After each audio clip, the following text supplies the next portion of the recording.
Hello and welcome to another Monday live stream. My name is Shane Olson, and today we're going to be sculpting this really fun chameleon by Alexander Keda. Welcome, welcome. If you haven't been here before, I stream every single Monday at this time. All right, so let's get to it. Hope you're doing well. I usually start out with a sphere like this. And I'm trying to decide if I want to sculpt this guy in pose or do T-pose-ish and then pose him up. Hey, what's up, Neil? Thanks for joining me. You probably saw this today and said, Shane's probably going to sculpt that. And you'd be right. Okay, so I'm going to start with the body first, I think. And this is a non-colored version. So I think actually what I'm going to do is just sculpt it with these values instead of color, because I don't know if he's going to color this or not. He did color the crocodile / alligator thing that he posted with it. So we'll see. Yeah, I'm not too predictable, am I? All right. So I'm just going to kind of look at this body and pull out the neck. And then I'm going to add a tail in a bit and just kind of work it in with it.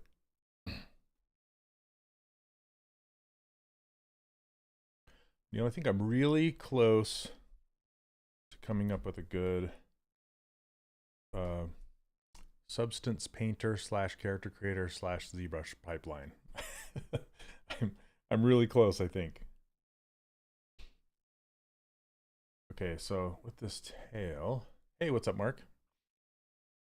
Good to see you. Good to see you. All right, we'll just fill it with this color for now. This kind of beigeish tone. Okay, so with this tail, what I'm going to do is, it's funny, I never start with the tail. Since the tail is so critical to this guy, start with an appendage brush and make it really kind of long so I can curl it all the way down and around and end it like that. And I think what I'm going to do is point it, since it's already kind of pointing down, I'm going to point it down like this. And then kind of gauge what this looks like unraveled. So I'm going to Z-remesh just this tail. And I need to write myself a note, and stick it on my monitor, which one is which. Whether it's Z-remesher that works with masking or I think it works with hidden. So let's hide it. And then click on same and Z-remesh it. We'll see. Yep, that's it. Okay, I remembered. Hey, Joanna, how are you? Welcome. And that just kind of redistributes the polys. This came in now. You said sculpt him posed or in the T-pose and pose him later. No, I wasn't. I was just kind of thinking out loud. But welcome. How's it going? Just gonna kind of smooth this out and then put a little knob at the end there instead of making it super pointy. Hey Amy, how are you? Welcome, welcome. I don't think I've seen you here for a while. I've seen you over on the Discord, but not here. Hope you're doing good. Okay, let's see what we can do as far as curling this up. Oh no! Oh, I'm so sorry. That's no fun. No fun at all. Okay, I think I'm actually going to split this off into its own subtool just so I can curl it in its own. Otherwise, I think it'll grab this other object as well. I wish these modifiers would respect masking, but they don't. So I'm going to do a bend curve. Hey, Amir, welcome. I'm down for 2 weeks. Oh, goodness. That's no good. Yikes. Okay. What I like to do with this is start kind of low. So we have 5 dots here. And then just kind of start to curl it up.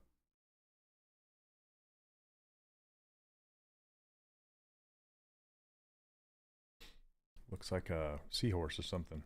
You have a cough that won't go away. Oh, goodness sakes. That is not fun at all. Oh, that's this. I need to pull on this one to add more dots. Not that many. Okay. So let's see. Let's get a flow going here.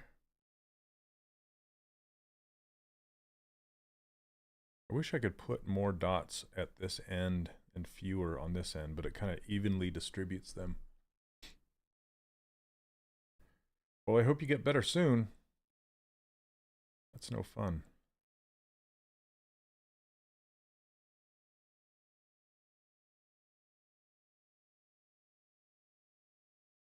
Okay. So I know it's kind of kinked like this. Kind of kinked. Let's bring these dots around.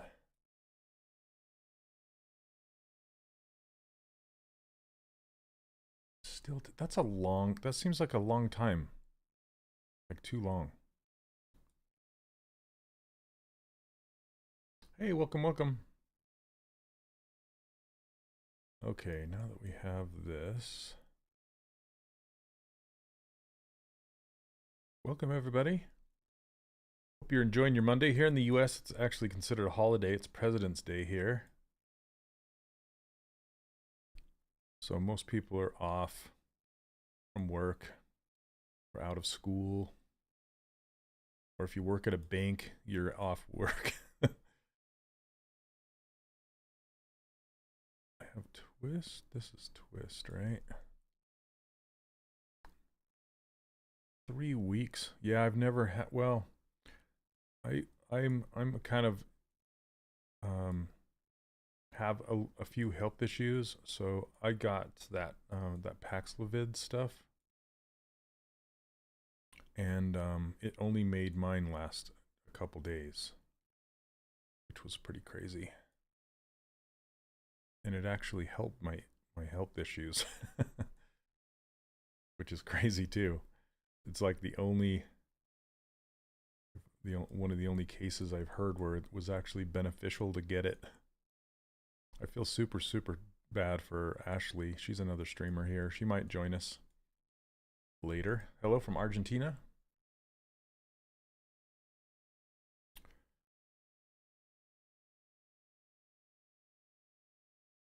Okay, I'm feeling pretty good about this now. Shrinking this up, shrinking this up. There's a kind of a hidden cone. It's hard to see. This cone, it's kind of doubled. If I move the camera, can't really see it. Anyway, there's 2 cones here.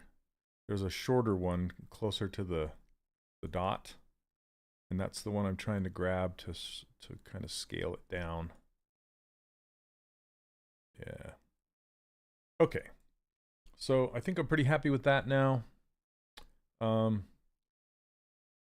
And then if let's see, I kind of want to I wish I could select all of these dots and bring them all down, but I can't really do that. So I'm going to do that in sculpting. I'm just going to hit accept. And then do that portion just with masking and bring it on down. Hello from Belgium. Welcome. What time is it in Belgium, Libra?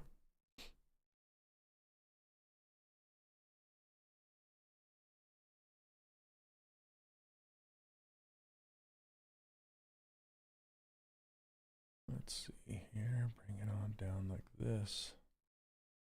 I've done a chameleon in the past, but I love this one so much. Hello from the...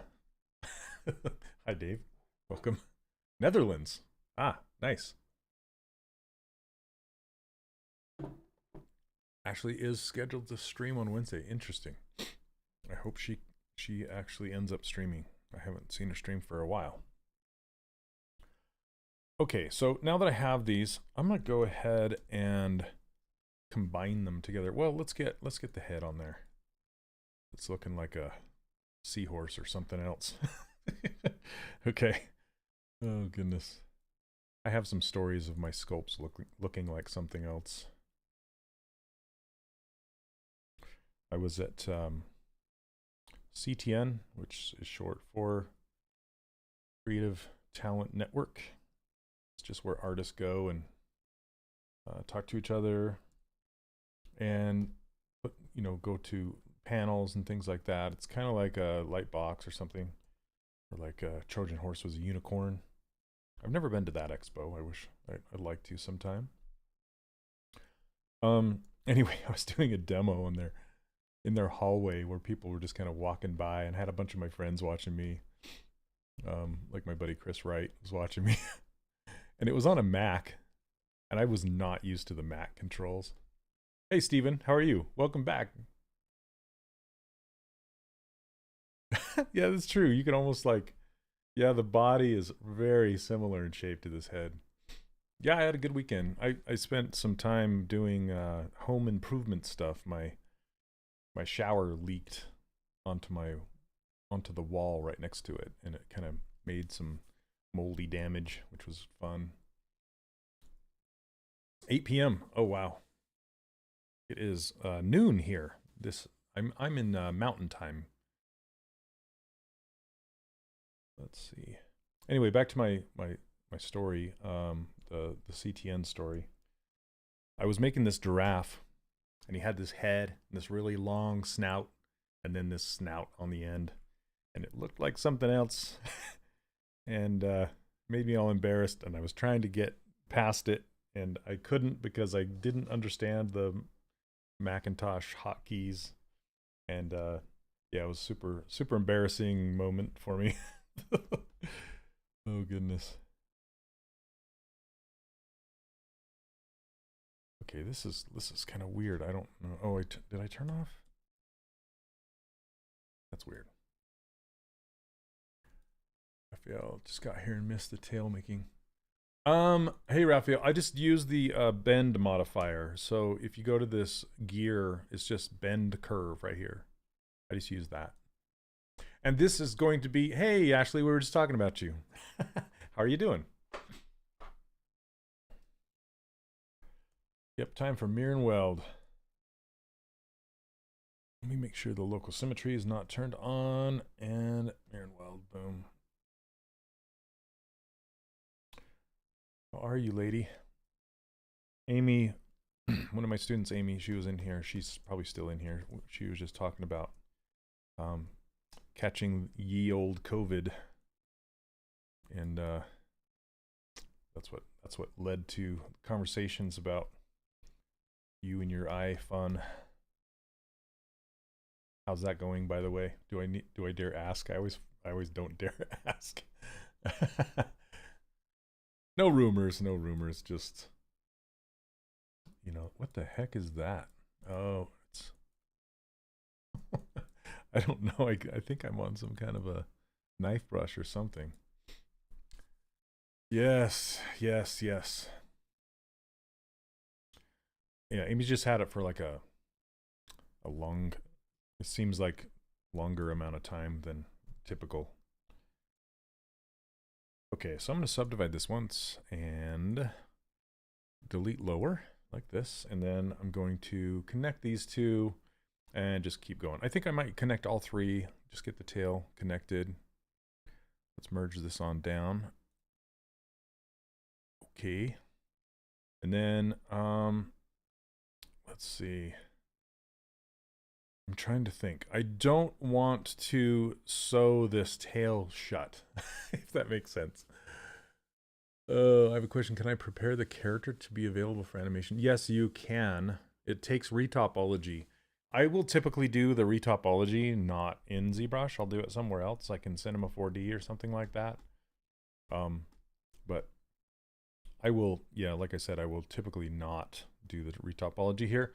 I use the retopology tools in ZBrush to do smaller pieces, like props or pieces of armor, things like that, but not a full character. Okay, so see how this tail's wrapped up? I want to move it away from itself.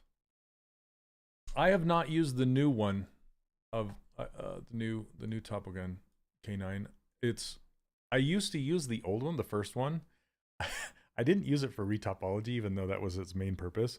I used it for map baking because the ambient occlusion maps that came out of there were just so buttery smooth, and the normal maps were fantastic. So I would use it for baking maps, but and I'll tell the reason why I didn't get into it, the first iteration, is because the wrapping a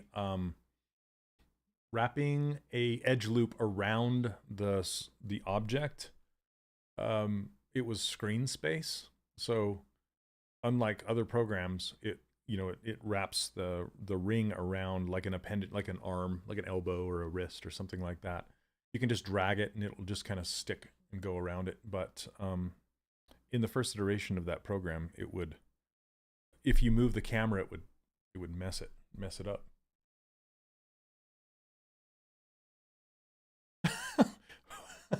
What do you inflate that back, crunch it together? Damn standard to carve it out. No. I'm not gonna do it. You can't make me. Okay, let's see. 1.5. I'm just gonna turn on this topological and get it away from itself. Get away from yourself. You're harming yourself. Okay. I know. Nope, I'm not gonna do it. Can't.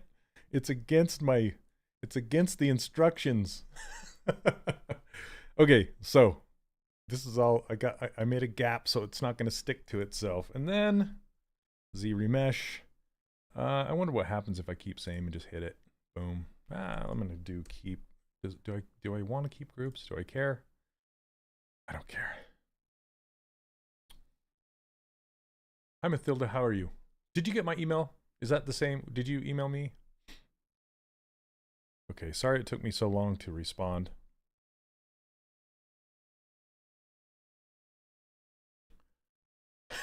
Don't make the tail social distance from itself. Yeah, make it hug. I just wanted to Z remesh it and then stick it together. Like, let's go. Shoop. Get that in the center. We're gonna go remesh by union. This is what I use instead of Dynamesh. It's my new thing. It's not really new. I've been doing it for years now.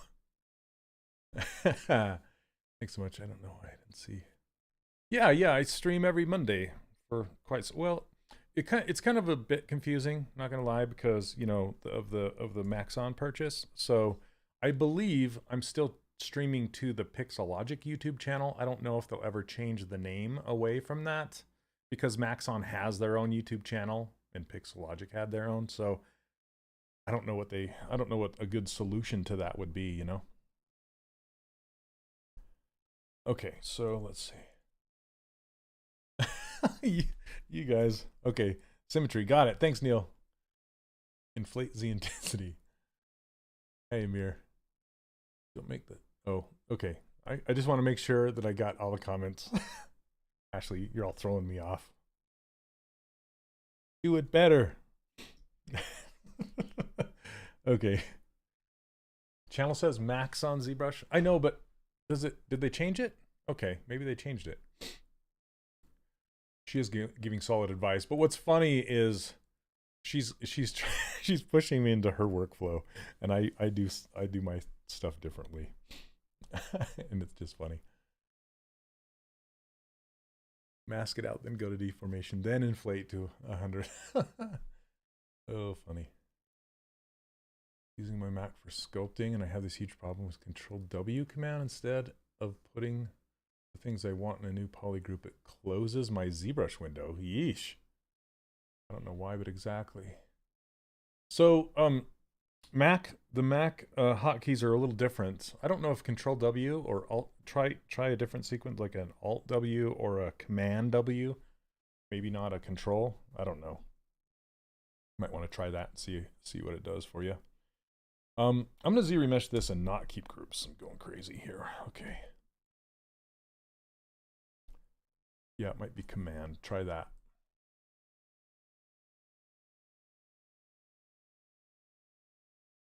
Oops. I'm just gonna wiggle that around for a minute.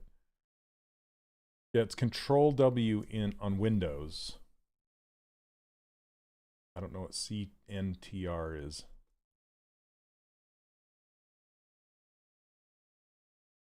Okay. So now that I have this, I think I'll keep the legs separate, so I can inflate it back now. Let's see, I can go curl it back up. Inflation. There. Is that okay?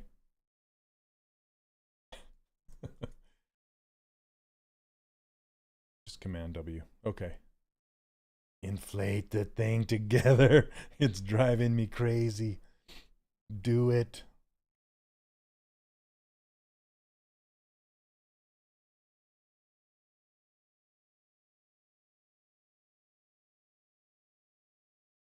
Okay. And now I'm just going to pull the mouth in.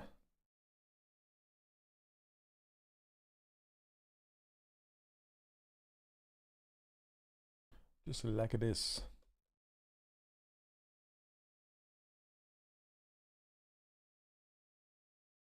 And it'll start to stretch my polys out. I hate it when I get my poly stretched.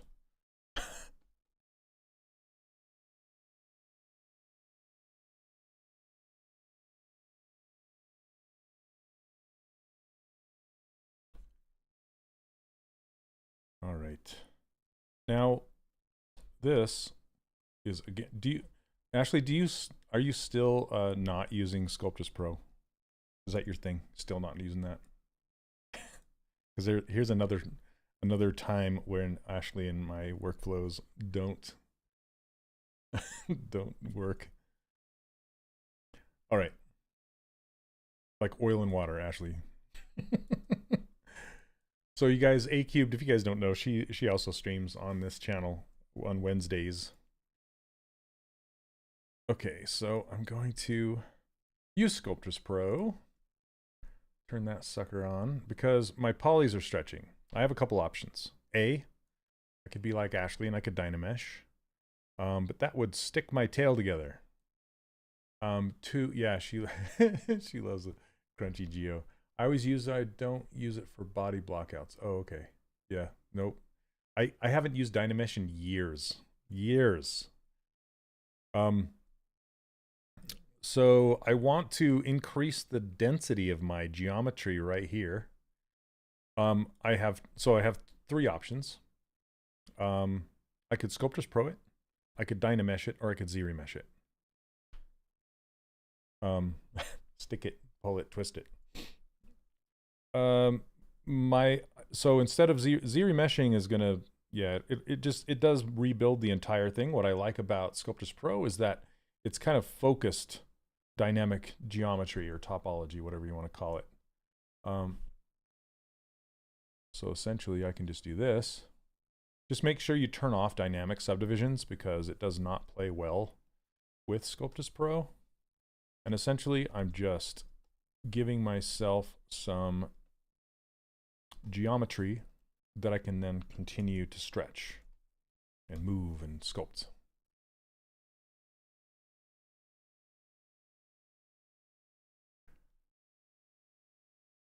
I use Sculptus Pro and Dynamesh together. Yeah, I don't know. I just haven't looked back. I'm like that meme where I'm turning over my shoulder looking at Sculptus Pro and I'm holding the hand of Dynamesh. That's me.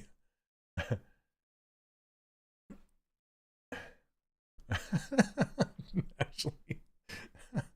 Oh my gosh. If you make auto group by normal, separate polygroup, come back. No, auto group by normal will it will make new polygroups based off of the angle of the mesh, and since this character is really smooth, it's not going to really do much. But if you have like hard surface, edges. It will look at anything beyond like 45 degrees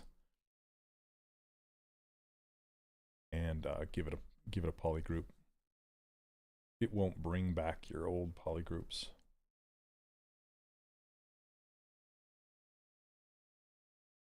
See, now I have polygons for days. Massive amounts of no, not really. It's not bad.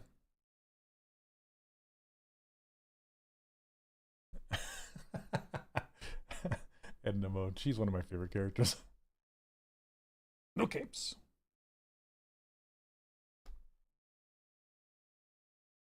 Just gonna inflate this right here a little bit more. If you ever have, if your polygons are too dense, just turn it down. Turn down. This is my user interface, my custom user interface, and I've put the subdivide size for Sculptris Pro right here, and then I have Tessimate right below it, because those two sliders kind of correlate with each other. Polygon size, this Tessimate will flood fill your entire character with triangles like Dynamesh, or not Dynamesh, Sculptris Pro topology, but it will not stitch it together. It won't melt your mesh and stitch things. So that's kind of the difference between that and Dynamesh. Okay, I need to save this before I forget. All right, let's see.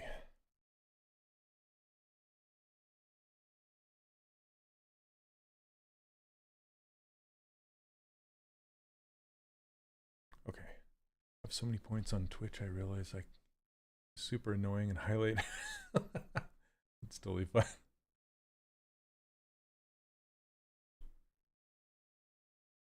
You know, again, I have these headphones on and I'm not listening to anything. Let's find something to listen to, shall we? There we go.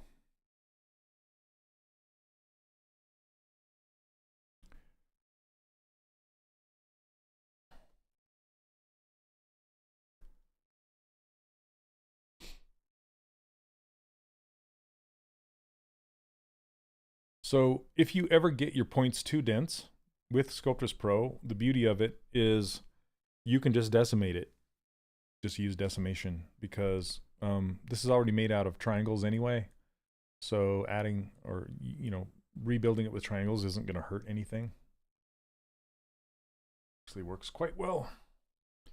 So if your computer starts to slow down, just decimate it. Let's get some eyes in there.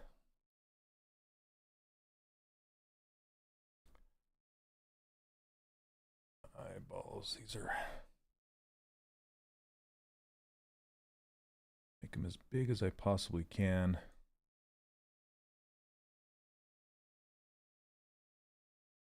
And split them off. And I'm lagging for some reason. I don't know what's going on.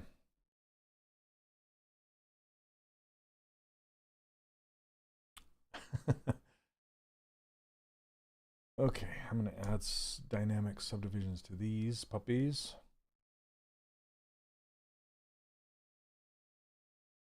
And then, now that I have the eyes in there, I can start sculpting away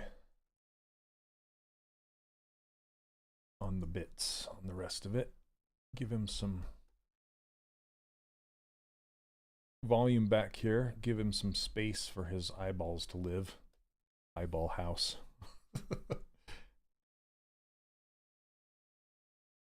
And then we can close his mouth at this point, I believe.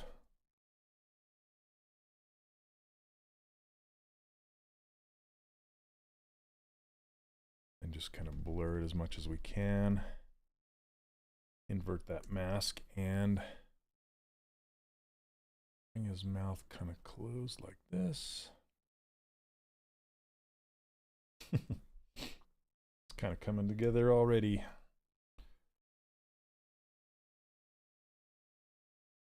I really like this guy's stuff. I've sculpted a lot of his designs.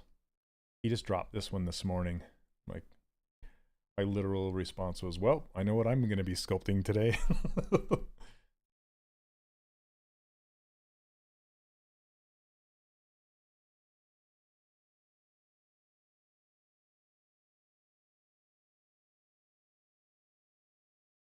You know what I'm going to do though?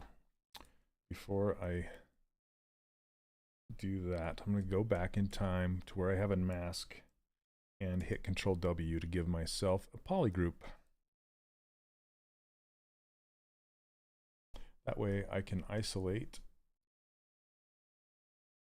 come on, part of it, so I can just work on the inside of the mouth if I want to. Okay.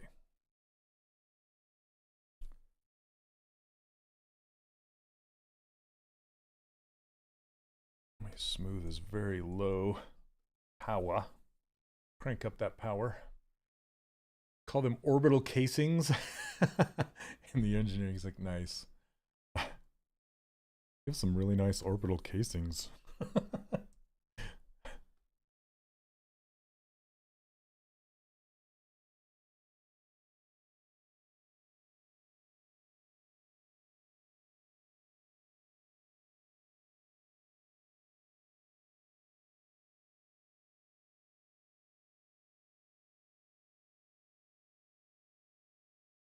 Okay, so for example, this top lip, I kind of want to crease it around just to give it an edge so it's not a rounded mouth like this. So I can isolate that, bring my brush size down, just kind of run, pinch along this edge just to give it a nice change of direction there. Work. I was hoping to start streaming soon. Would it be against anything if I followed along and tried to replicate your work but not have you on stream? I mean, if you want, sure. Do what you want. I'm just happy when people are sculpting. Just make sure you call out, you know, the original designer. And I am noticing now that I'm looking at this curvature here. It's way too long. So I need to move his eyes forward a lot, like right here. I think maybe sink it down and make it a little bit bigger. I don't want it to peek through his the top of his mouth, the roof of his mouth, but it looks like it would. Like if I were to draw here, let's take a look. Let's just assess this eyeball for a second. So if I were to make this rounded edge be a sphere, it's like this, right? And I might do that because I want that curvature. I want this curvature right here. So I might make the sphere that large. See how it goes.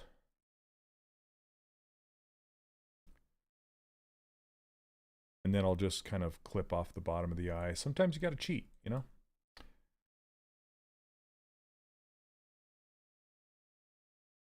Yeah, I think that's going to work. Hey, Stefan, welcome. Bought a tablet graphics in Teak 16. Yes. Yeah, it's good. It's great. Anything that's not a mouse is great.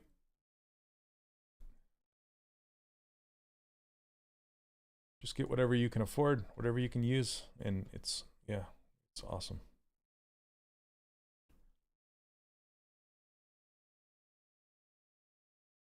Two hours? Oh, how long do you normally stream for? Yeah, 2 hours. I'd really like to buy your course. May I ask what you cover in the 3D workshop that you don't really cover during streams? Yes, I cover the entire production pipeline from start to finish. So here I'm just kind of doing really quick, like either bus or blockouts or things like that. I don't ever take it to final, like the textures and everything. I'll do some poly paint, but in the course it's like I take you through 2 full game characters, and then soon I gotta get it done, but soon hopefully I'm doing a character for 3D print, and that will be included as part of it as well. If you're wondering what she's talking about, I teach a 3D Character Workshop. That's what this logo above my head is. 3D Character Workshop. I have a full workshop that takes you from start to finish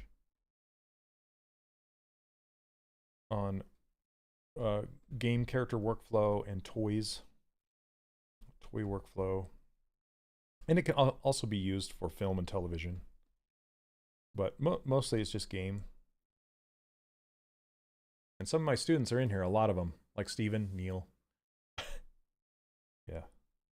They've all been students for a long time. There's like 2,000 students in there, over 2,000. I've been running it for 6 years now. Crazy when you think about it. Thanks, K9. Yeah, and I made the original course 6 years ago, but I've since updated some of the workflows.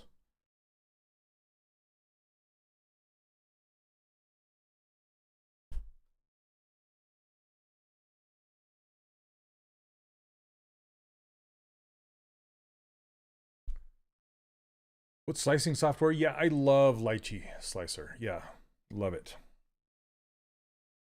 So just so you guys know, Lychee Slicer, is actually started by an employee of Pixelogic, Thomas. He left and started Lychee. It's really good. He actually printed this Mickey Mouse right here back. Can you see this Mickey Mouse back behind me right there? Yeah, he printed that at the ZBrush Summit this year for me. Is there an increase in uncrease? Yeah, so you just go to, if you go to ZModeler, let's see if I can, I gotta find an edge here. Okay, so if you hit spacebar and you're on crease, edge, you can go edge, edge loop partial, which is, it just goes until it hits a pole, or an edge loop complete, which will go all the way around. So if you have an edge and you accidentally crease something, like, oh goodness. I guess I can't do it because this is like partially hidden Sculptress Pro, blah, blah, blah. Okay, there it goes. If you hover over it, you'll see that it says hold down Alt to uncrease it. So you just hold down Alt and click on it. It should, why does it not uncrease? Well, that's supposed to work. There it goes. Okay. Yeah, you just hold down Alt to uncrease it with creasing turned on. Yeah, no worries. No worries.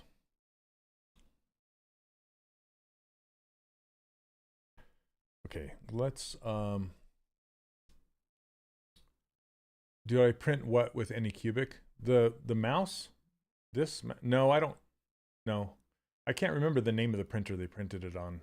It was a gigantic one. It was like the size of a small refrigerator. Yeah. So most of these were printed on a Form 2 from Formlabs, but this specific one was printed on a very large. No, actually, I'm trying to think. I think it might have been printed on an Elegoo. I want to say what was it? It has an orange cover or a yellow cover on it. Yeah, it wasn't they had the frozen one there, but they didn't print it on that one. They printed it on an Elegoo. Now that I'm remembering, it's been a while. Okay. I think it was an Elegoo Mars. Yeah. Elegoo Mars is a fantastic printer.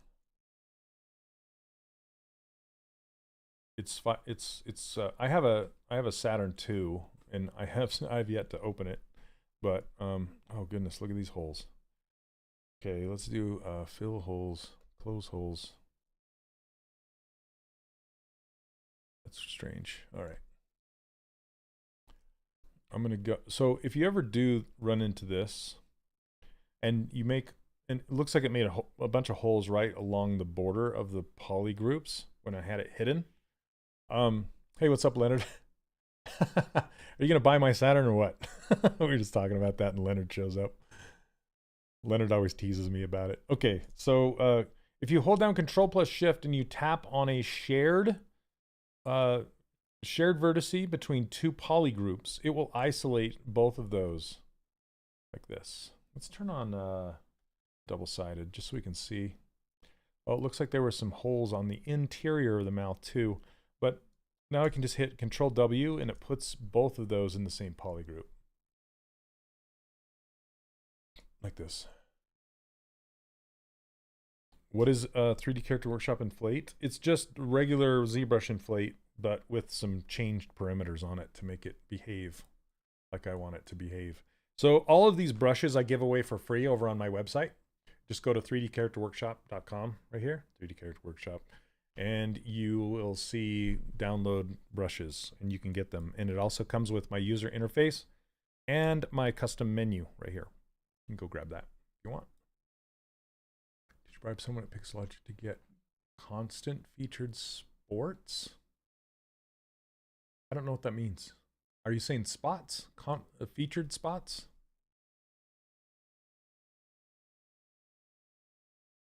What do you, I guess I didn't see it. What featured spots? Like on Twitch or what? I'm not familiar. That's cool. Okay, so let's see. Let's work out some more of these shapes.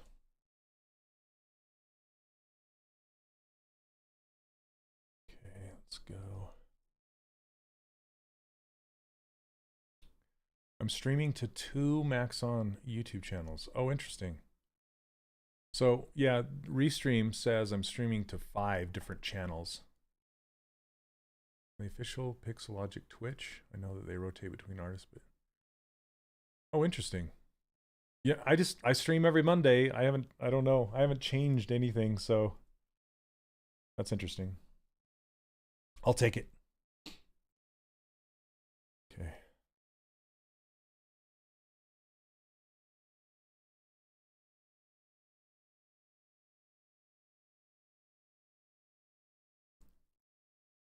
Trying to understand how this line, what's happening here on the back of his jaw. I'm gonna try to inflate it just to kind of build it up, make that natural separation there. But you hate it when you forget to cancel subscription plans. Like what? Anas, you're welcome.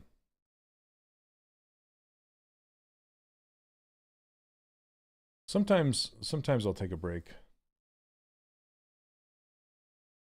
Like today is actually a holiday here in the US.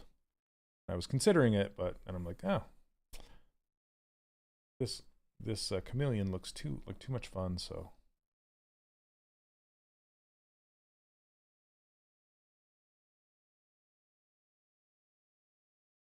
Multiple streaming channels, yeah.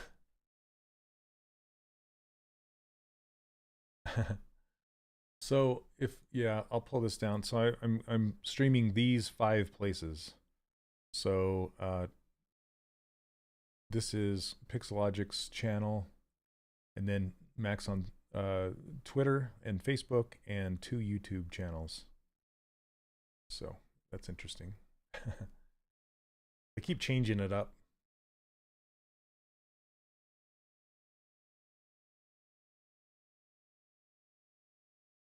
Oh goodness, I shut down chat. Hold on a second. Let's bring it back. If you said something the last minute, I will miss it. Okay, it killed my chat accidentally. Okay, and it tells me I have like 108 concurrent viewers. That's cool.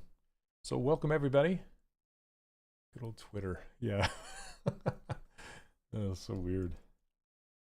I don't know why you'd stream. I don't think I've ever watched a stream on Twitter. Has anybody ever watched a stream? Is anybody watching over on Twitter right now?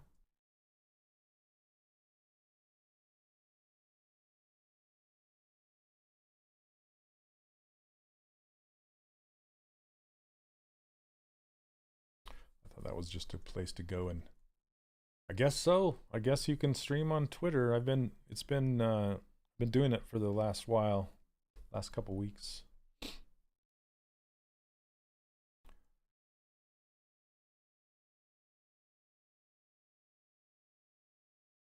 possible to create folders within folders? No, it's not.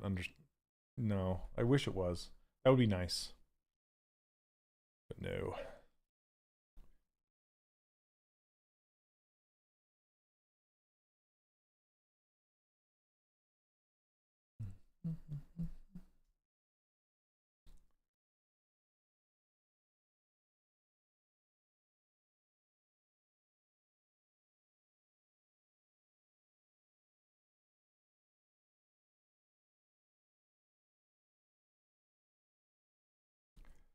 All right.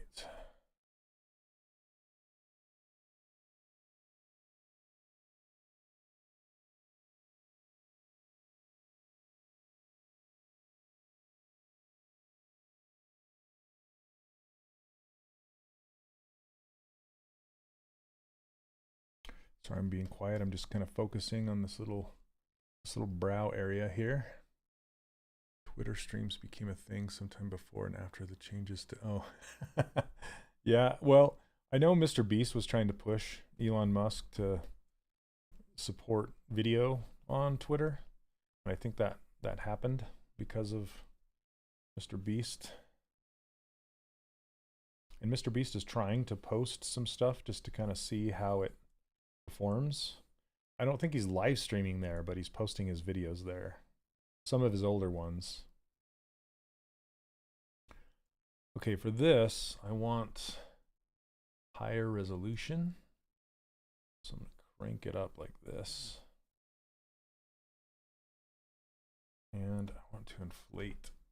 I think I need to just turn Sculptress Pro off of inflate. I always end up turning it off because I don't like how it, I don't want to add geometry while I'm inflating it, you know?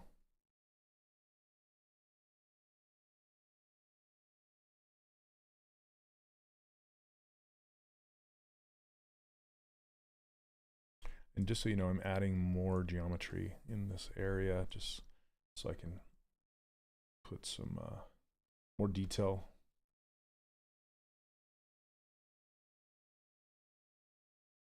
And shape these eyes a little better.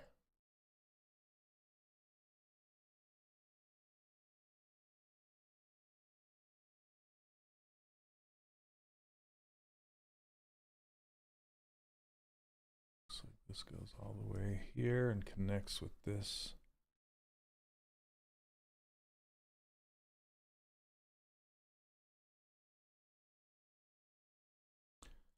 Nice and clean.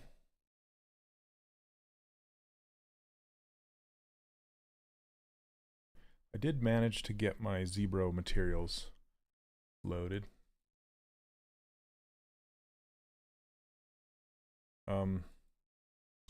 So you can check. I love these ZBrush materials if the window would stay open. There's ZBrush Gray, ZBrush Modeling, and they show you your surface a little bit better, kind of like Red Wax does, but I'm not a huge fan of Red Wax. What's up, Dan? Professor, where's the topological button, please? This right here, you can find it under Brush, Auto Masking, Topological. So if you go up to your menu, I don't know if you can see it, and let me turn off the bar for a second so you can see what I'm looking at here. So if you click on Brush, and then you go down to Auto Masking, it's, come on, scroll, baby. It's right there. And that, I love that button because it makes every single brush a topological brush if you turn it on. And all that means is whatever mesh you affect, whatever mesh you touch first will be the affected one. It's really nice. Visual, I didn't, could you ask it again, please? Oh, yes, okay. I did see it. Let's see. I don't want to derail your flow with this guy, but I was wondering if you have issues using curve brushes and have them not stick to surfaces of existing subtools. Yes, I'll show you how to fix it. I've messed with the settings, snap, depth. It just draws all over. Is there some setting? See all this. Okay. So, yeah, so with a curve brush, so if I go grab, I'm going to, let's see. There's a Dylan hair tube. I thought I just grabbed Renault's, oh, this one right here. Yeah, Renault I grabbed his hairbrush. It's really nice. So if I have this, can you guys see that okay? All right. I just have this hair curve brush like this. And the way you get it to stick to the surface is you go up to this picker. And underneath the picker, there's this depth right here. And there's these buttons. And most likely you have it set to once Z instead of continuous Z. This just means it continually checks the Z depth of the mesh and lays it on the surface. So if I switch over to this and I draw, the very first point will stick, but everything else will go through the mesh like that. That's probably what you're experiencing. So that's how you do it. Hopefully that helps. And the more dense the mesh underneath that you're drawing it on top of, the more it will, the better it will be as far as sticking to the surface. If you have a really low polygonal object that you're trying to draw the curve on, it tends to kind of fall through as well. So make sure, like for this one, see how dense this is? This is very, very dense, so it works really well. Give him a surfer bro. Yeah, kind of like Leo or something, right? Okay, you're absolutely welcome. Hopefully that helps.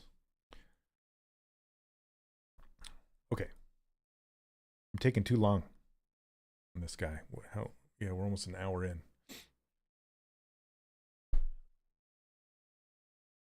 Okay.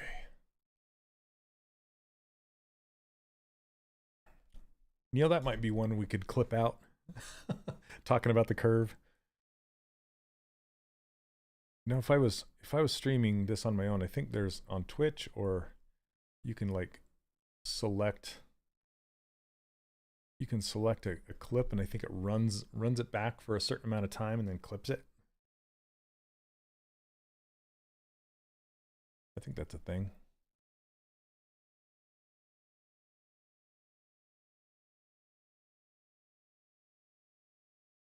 So Neil's my assistant helper guy, and we're working on trying to make some clips for my YouTube channel. My YouTube channel is 3D Character Workshop, by the way, if you want to go over there and subscribe if you want. I'm trying to put some more tips and tricks and longer form videos up there. Is that the same for using cloth dynamics from falling through? I know mesh density. Yeah, it makes a difference, because the more points there are, it will be slower. Like computationally, it will be slower, but it will be more effective because there's more points to calculate, essentially. Oops.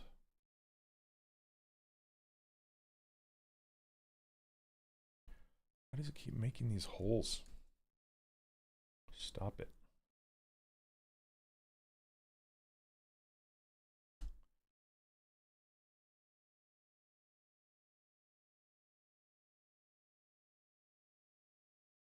Okay.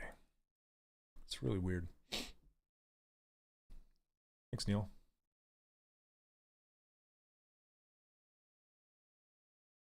Do I do this with a mouse? Absolutely not. No. Because a mouse is either on or it's off. There's no in between. I'm using a pen and a Cintiq. I have a 27-inch Cintiq that I'm using. You don't need a Cintiq, a display tablet. All you need is a tablet that has pressure sensitivity. That's it. Whatever you can afford. Just don't sculpt with a mouse. And the reason why is because if you're trying to sculpt a line like this, and you want to go from light to heavy to light again, there's no way you can do that with a mouse. It's just absolutely impossible. So this kind of pinched edge along here, you can't do that with a mouse.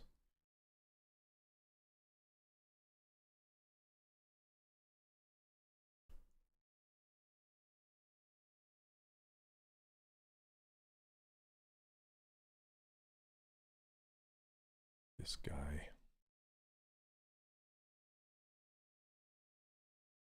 want to hide it instead of mask it, but oh well. Let's see.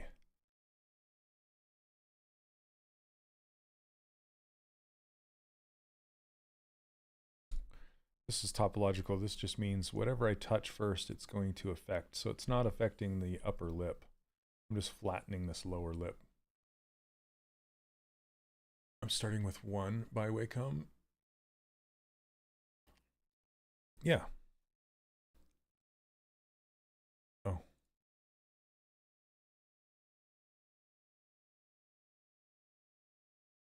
Okay. So I want to get this kind of this little thing on the back of his head here. And I think I'm just going to, so I don't have to worry about merging things and doing anything else, I'm just going to just pull it out with my move brush.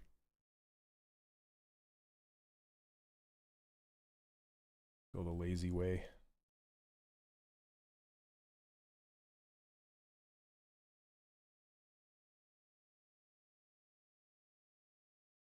I need to look and see how these things actually work. Is it like a horn?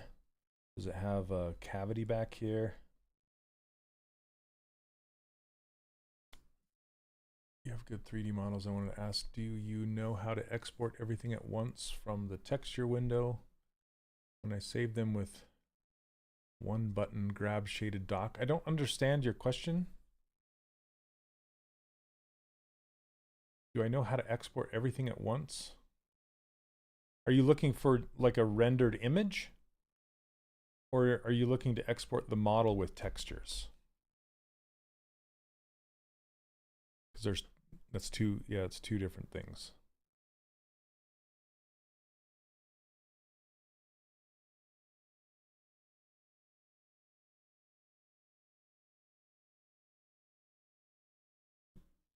But if you want to just like export the image itself with color and everything, just go to Documents, Export right here. And you can, it'll export it out as a JPEG like this. That's how you can export your scene or your rendered image. It's not really rendered. You can render it first, like push this BPR button and render it.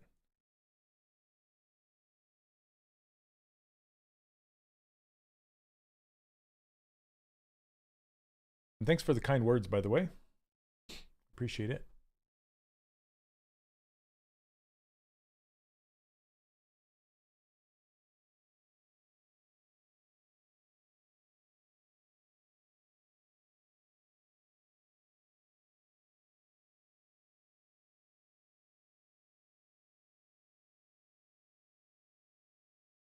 Wacom Intuos is not expensive and work very well. Yeah, they have different levels of, you don't need a pro tablet to create good art.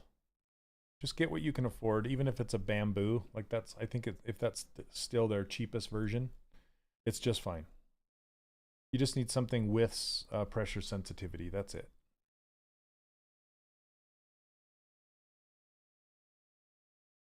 And like a Cintiq will only speed up your process. It will not make you a better artist. So don't feel like you're missing out because you don't have one. I for the first 15 years of my career, I just used an Intuos Pro. And it was just fine. Some people prefer tablets to monitor, screen tablets.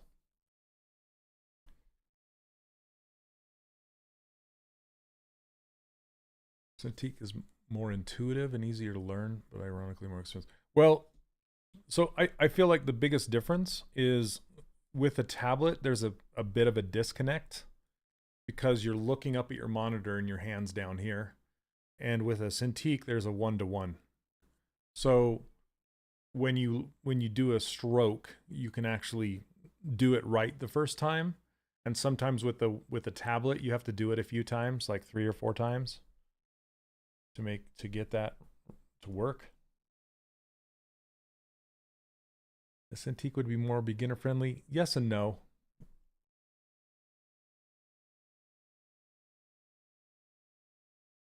It's not, the price is not beginner friendly. And if you're just dabbling in 3D, I would hate for you to go spend all this money on a Cintiq, you know? That's what I'm getting at. You don't need to spend a bunch of money on one. I save the texture image every time as a JPEG, but I want them to be saved all at once in one package and not have to press the export button every time. So if you're trying to get textures out for a game, you need to put UVs on your model, and then you need to create textures from PolyPaint for those UVs, and then you use the multi-map exporter right here. And then this multi-map exporter will export everything. Your normal maps, your whatever you want to choose right here. So texture from PolyPaint, your ambient occlusion, cavity, but you have to have UVs.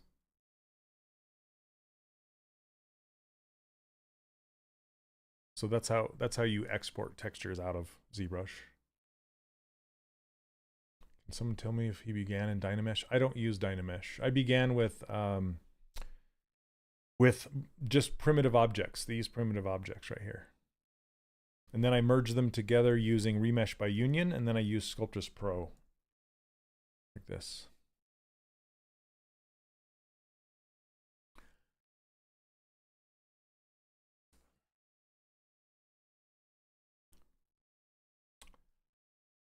Okay, let's see. I'm gonna give him some eyelids. Ski, I just explained it. Hopefully you caught that. This stream is being recorded, so you can watch it back and see exactly how I do it. I think you could even, I don't know if you can rewind time when you just join. I don't know if that's a thing. Okay. Clip curve. Let's go like this. What's my poly count? Honestly, this sounds like a totally jerkish answer, but my poly count is I don't care. And the reason why is because this is a sculpting mesh, it's not meant for a game or anything like that. All I care about is what the density looks like.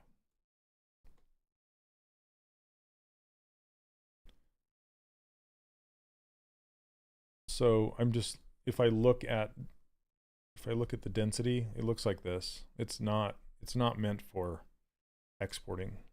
When I do want to export this, I will either Z-remesh it if I'm going to do 3D printing, or I'll retopologize it if I'm going to do it for a game.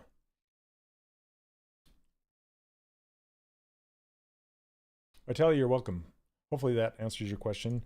I would go on YouTube and look for multi-map exporter tutorials. That might help you out.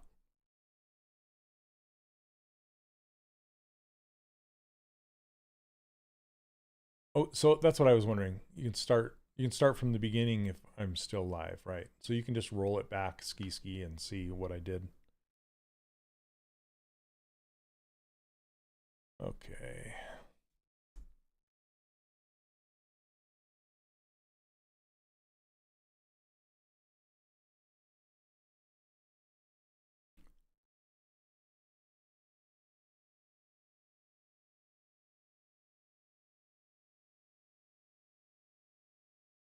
You also cover retopology in your course? Yes, I do.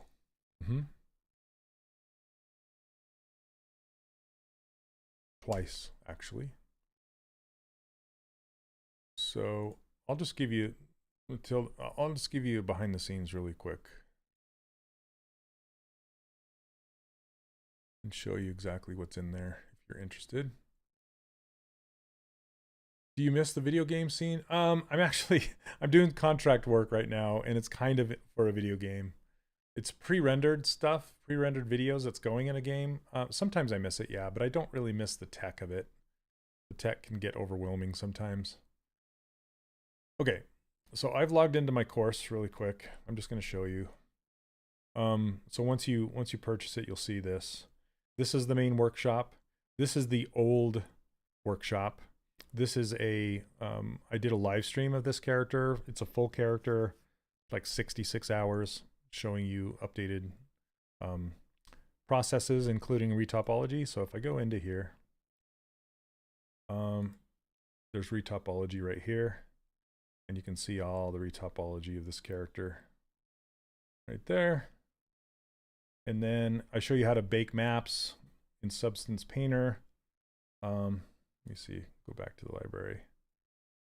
And then this one is for 3D printing. It's still a work in progress. And then I used to do some live Q&A replay or live Q&As, and these are the replays. I've since moved that out of the workshop, and I have it as a separate thing.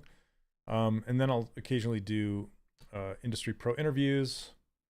And if you're brand spanking new, I have this early beginner walkthrough. So yeah, sirloin of beef. Yeah, that's me when I was skinnier. Yeah, I need to get back to that being skinny.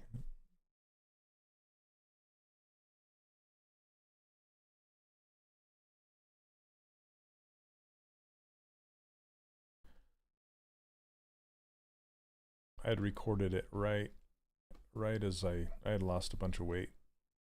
That's I should update it with new info.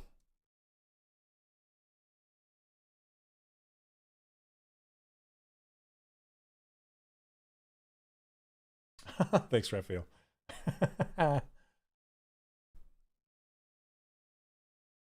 Yeah, I was kind of at a, I would say, an unhealthy weight at that point. I was just trying to deal with some health issues at that time.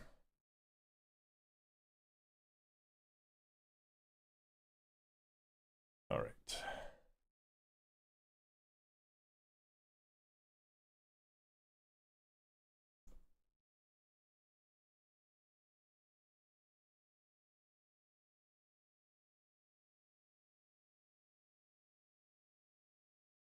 I don't know what is going on with this.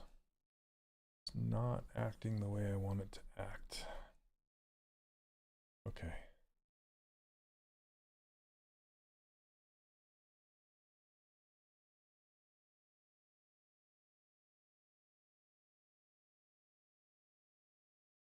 I kind of want to swoop it like that. Whoop. And let's pinch this edge.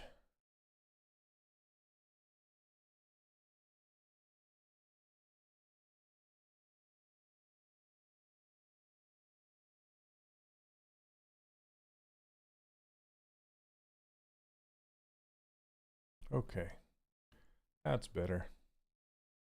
Kind of a swoopy uppy. Curve that out. I've been doing a lot of caricatures. Steve, did you see those caricatures I showed on the stream last Monday? Can't remember if you were here, if I showed them to you. Let's get these legs blocked in there. He's been legless for too long. Legoless. I'm horrible.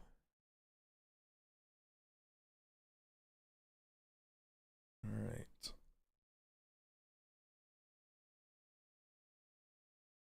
It's feeling right.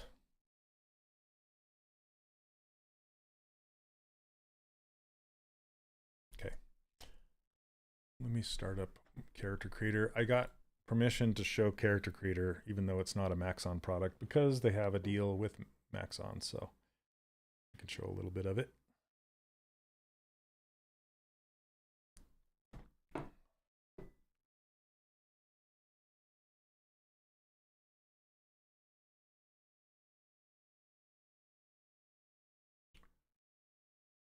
Okay. So to block out these legs, let's use the appendage brush. Again, I give these brushes away for free. This is part of my primitive object brush. Hey, what's up, George? How are you doing? Saw your Taylor Swift, but I don't think I saw any other ones. Quick question. Is there any way to sculpt on the lowest subdivision level while displaying the highest? Unfortunately, no. Like the high sub D is visible. Yeah, I know what you're after. The only way you can really do that is by using dynamic subdivisions. So dynamic subdivisions works like a modifier, right? That you're used to, George. So, oh, thanks. Getting there. So essentially, let me append a star, and then we'll swap this star out for a cube. So if you have your gizmo showing and you click on a insert multi-mesh object, it's going to swap out whatever you have selected with whatever you click, like a cube, for example. I made it really small. Why did it make it so small? But here we go. Let's build this up. Let's solo it just so we're looking at the cube and not anything else. So I'm going to turn off creases. And then if I hit D, not Control D, just D, okay? It's going to do this. And this is dynamic subdivisions. So if you have my user interface, George, it's up here, dynamic. But you can see this is basically like the modifier you're used to, and it's showing you how many subdivisions there are. And you can crank this up to like a 4, and it'll make it smoother. That way you can look at your high definition mesh, and then these points represent your low resolution mesh. This is where the original box was. Okay, so looks like Sputnik. And what you can do if you want, you can go and just add one level of real subdivision level, you know, so like Control D to add 1, and see how the dots got smaller. That's because if I turn off dynamic, it's actually, we're working on this now. But what I want to do is go down to geometry and delete lower. And so now it becomes, there's no subdivision levels. And if I turn dynamic back on, now we're working on this smooth shade version, and the points represent the original right there. Does that make sense? So there's subdivided and there's not. And dynamic is just, it acts like a modifier. It just floats above your geometry and shows you what it will look like after it's been subdivided. But you can't sculpt on this level, right? Like you can with real subdivision levels, you can't sculpt on it. You can only adjust underneath. And George, I know your workflow, you can't put 2 dynamics on there. So you can only do one or the other. Okay? So hopefully that helps. All right, let's go ahead and delete this, and I'm going to save it.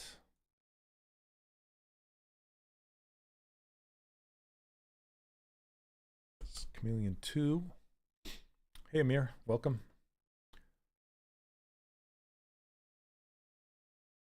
Okay. So back to appendage brush. Select the body, and we're just going to drag this out for his little upper legs here.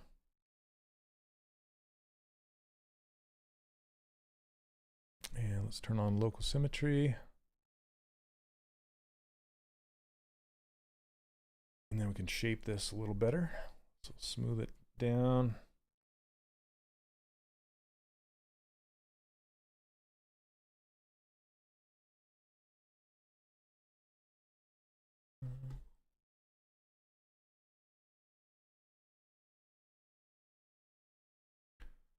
Okay, and it's kind of going back, not forward.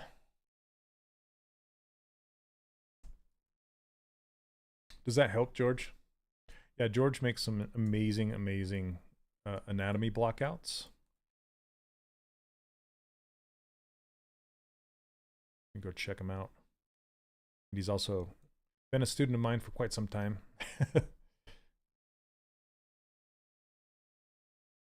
Okay, I'm going to split this off into its own subtool. And let's go ahead and just duplicate this. You got to consider creating an inverted appendage that goes thin. I thought about that. No, I thought about that. I probably should. There's a couple other like some other shapes that I was thinking about. I follow you on ArtStation, Olivia Blockouts. Yeah, they're so good. If you ever want to study anatomy, those are especially stylized anatomy.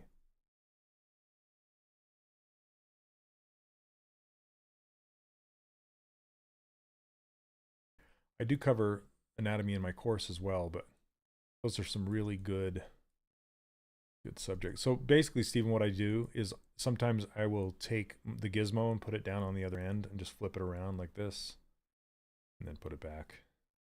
And that kind of gives that, you know, reverses the taper, but there's not some special hidden hotkey. Okay.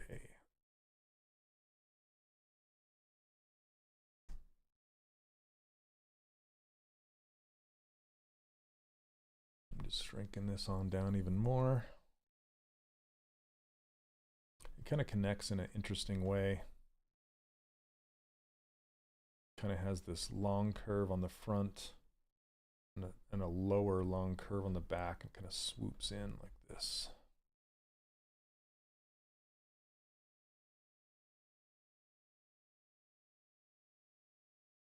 There we go.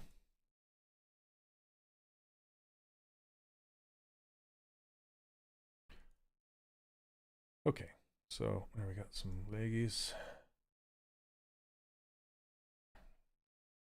Yeah, George, you have a YouTube channel too, huh? I didn't know that. Nice. Remember back to the olden days of ye old transpose line. Yep. Yeah, sometimes I miss using that, you know? How'd you go about poly painting transparent material on one part of a subtool? Like if you're making sunglasses. Well, Aurora, unfortunately, ZBrush really doesn't do well with transparent materials. It does, but it works well if you use a more recent version of ZBrush, and then you push it over to a rendering engine and show the transparency over there. But ZBrush really doesn't display transparency. It will use the color black as 100% alpha, so you can kind of get away with it that way. That's what's happening with my image over here. I surrounded it with 100% black color, and so it clips out. And you can do, yeah, it just doesn't really work with transparency that well. I will usually do transparency after I've exported it out of ZBrush, and I'll apply it somewhere else. It helps. Has to rely on. Yeah. I have to say one thing, I'm building some really good habits. Oh, nice. That's good. That's good. And I can say the opposite for me with using other software, using the B. Okay. Looks like Character Creator opened up. Here, I'll pull it off the screen just for a second. I can load up some characters and then show it to you. Oh, goodness. Okay. This one's pretty fun.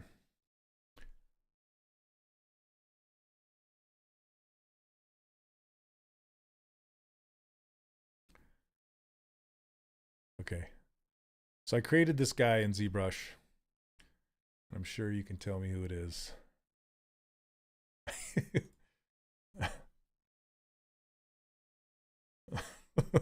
So I just made this guy the other last week. I was working on it, and it's so funny because this is Character Creator, and if you use their base mesh, he's like automatically rigged. You can animate him. It's crazy. You can put some wild motions on him too. Let's see, physics. Here we go.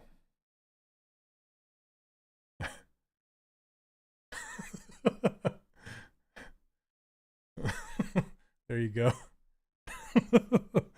Hilarious, right?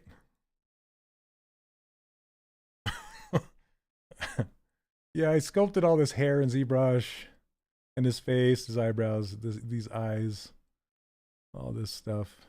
It's fun. Okay, let me pull this off again. It's too fun. Too fun. Let's see if you guys can guess who this next one is. Yeah, I know. I'm working on that. He's only going to be seen from in a bust from the chest up. So I haven't worked on his head just yet. Okay, hold on a second.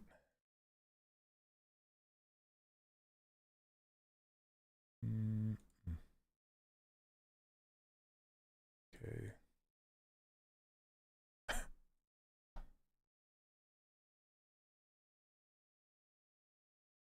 You guys know who this is?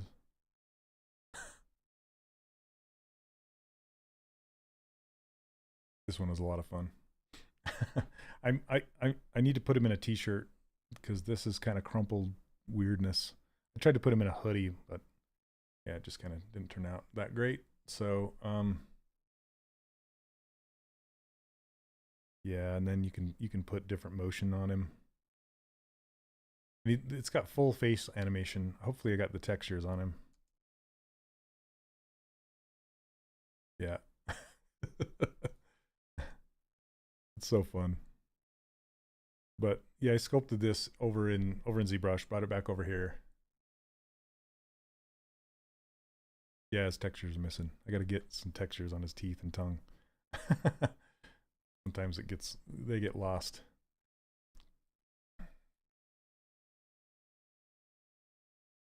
You guys know who that is?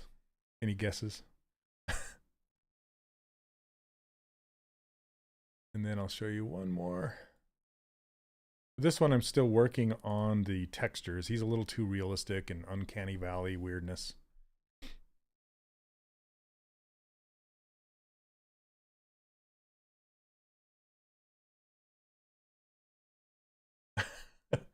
Yeah. Mr. Beast, Jimmy. Look, he's down here. You guys tell who this is. See, it's the skin I just took a little too realistic, so I gotta back it off. But I was able to put his tattoos and stuff on here. It was pretty fun. But anyway, yeah, this has been a lot of fun making these caricatures. Yeah, I have some other ones over here you can see, but okay. Yeah. Too funny. All right. Anyway, character creator. That's what I've been working on. So much fun. Yeah. Okay. So let's get. And those aren't lit. Those aren't rendered or anything. They're just. That's how I see them when I'm working on them. I got to give a huge shout out to Court Jones for doing the concepts for those. He's been fantastic. He does a super great job.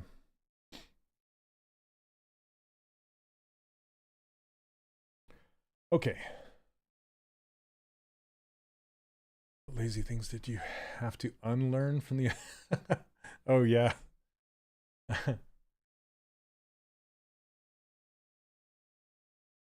Oh, interesting. I think you're making progress. I don't know.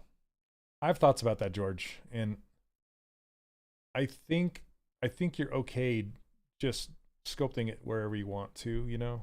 I think because I was talking about this last stream. I feel like art skills live with you forever and technical skills come and go. So you'll always be learning your art skills and honing them and making them better your entire life. But tech skills, like I don't know how many different programs I've learned throughout the years. And then until the next big shiny program comes along and then I learn that one, but my sculpting skills stay, they remain. It doesn't matter if you're sculpting digitally or out of real clay or out of mashed potatoes, the skills transfer. Okay, I'm gonna go Sculptress Pro in this foot. See, I love how with Sculptress Pro you can just flood fill it with this dynamic topology and then like switch over to something like the snake hook brush and just start pulling on it.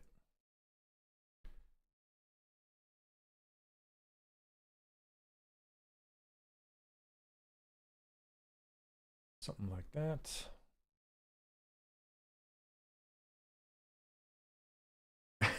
I was wondering if you were still listening, Leonard. How you doing, man? I know what that reference is from. I haven't watched that movie in forever. Close Encounters of the Third Kind.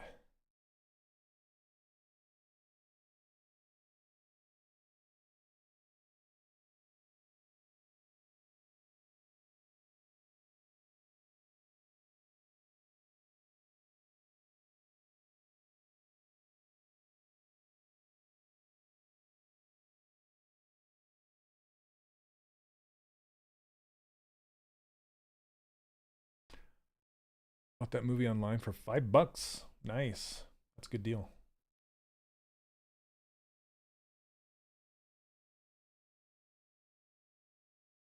Saw the mothership in my friend's garage last week. Are you kidding? Like the real one? Did you play the music to kind of call it in? Did you have to call it in? I'm not so lazy. I was depending on the modifiers a lot. I was always afraid to destroy them.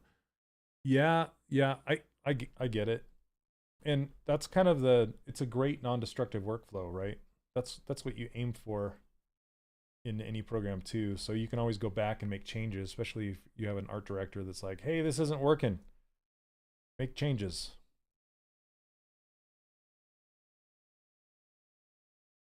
Oh, he's restoring it. Oh, awesome. That's so cool.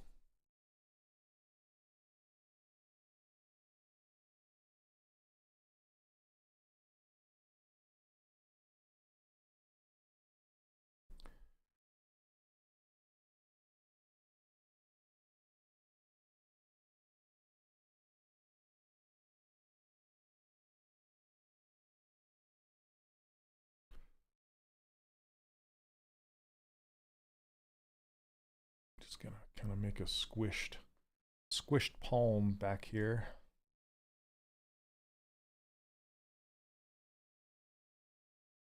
Okay, and then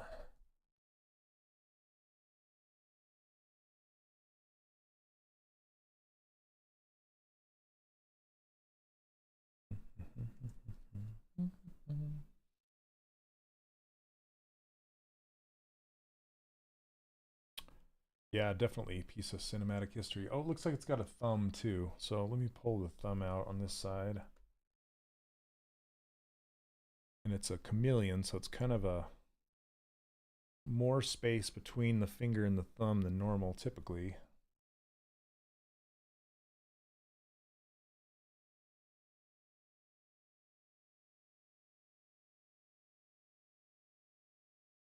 Okay, let's do some H polish. Your tip in the beginning of this stream with bend arc helped me a ton. I've struggled with wrapping tubes cloth. This was a game changer. Yeah, you're absolutely welcome. Glad to help.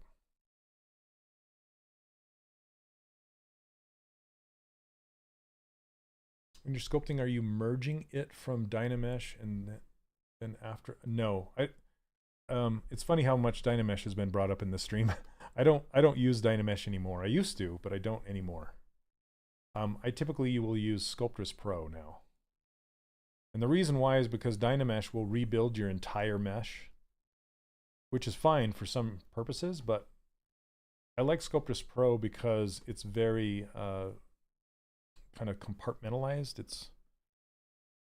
And I can adjust the density wherever I want.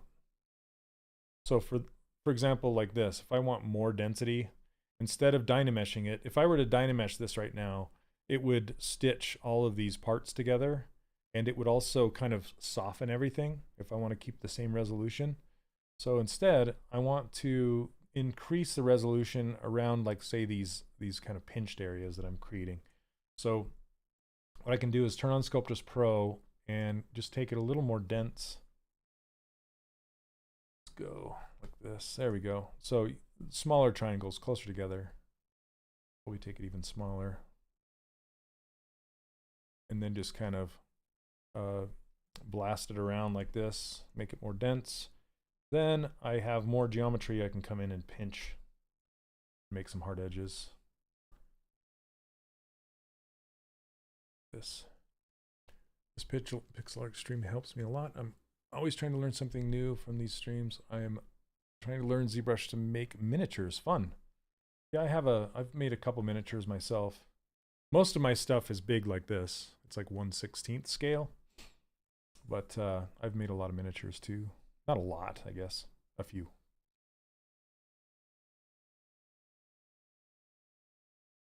I'm kind of a D&D nerd. I like my minis.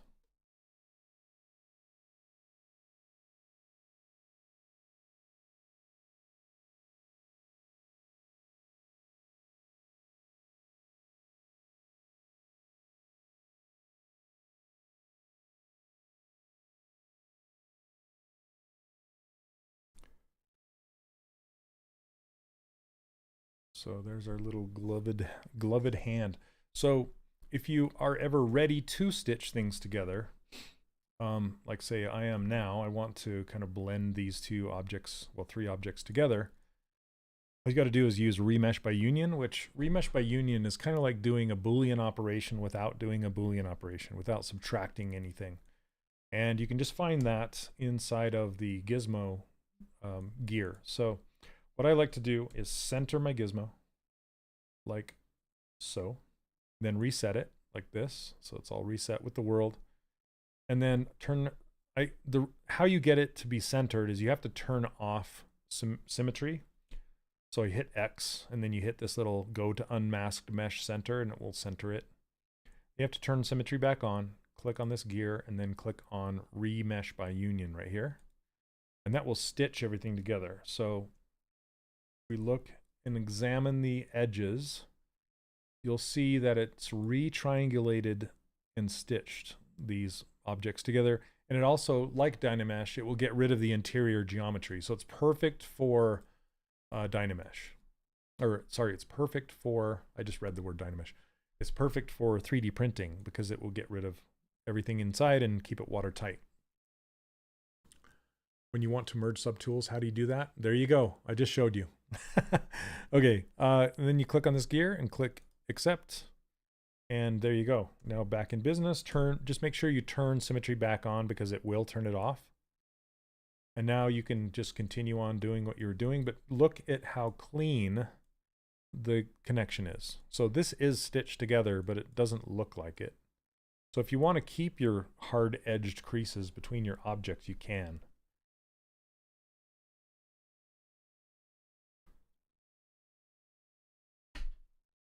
Yeah, read your mind. I think I'm the weird artist designer, never got into role-playing games. What's wrong with you?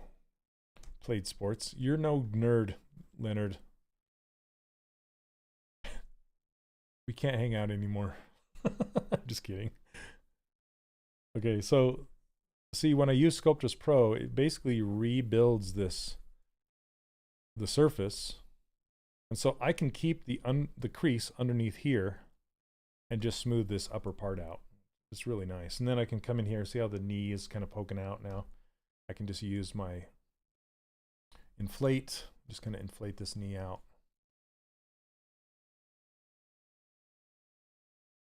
Like this.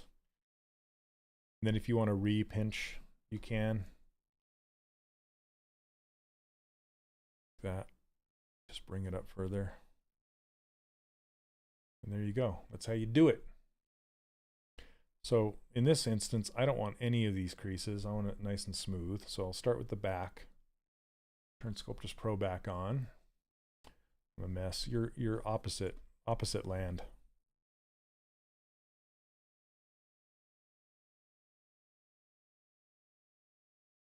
Glad I cut the stream. Yeah, man. Welcome. Glad you're here. Popeye elbow. Like. Totally. Liam. I miss Popeye. Or cartoons like it. You can crank the Z intensity on your smooth brush up to get even more of a transition smoothing back here. Thanks. I thought it was horrible.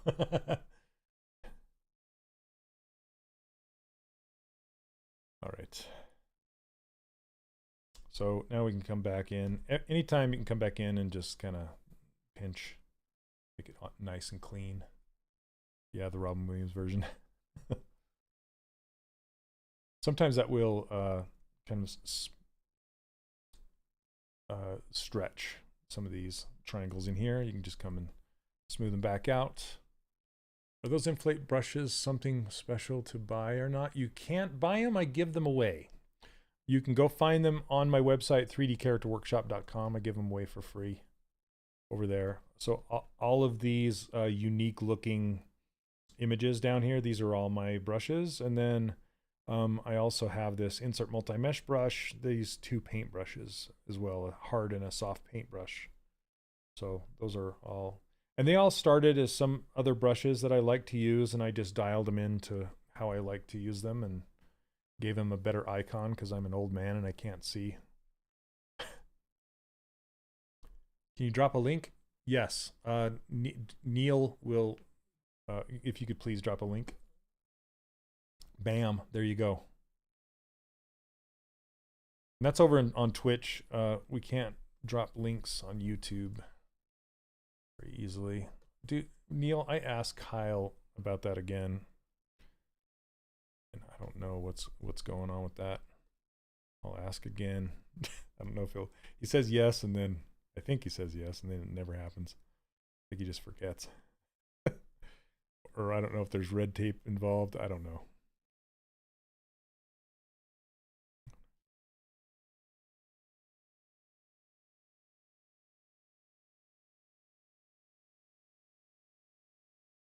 Okay, there we go.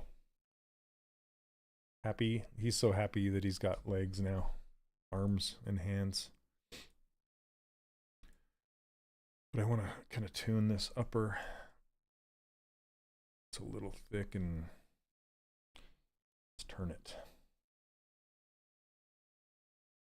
I tend to go faster than I normally do during these live streams just for sake of hopefully being more entertaining. You have to be a mod on YouTube. Right. So, Mark, that's what we're trying to get Neil to be through, but I have to go through the powers that be to make that happen, you know?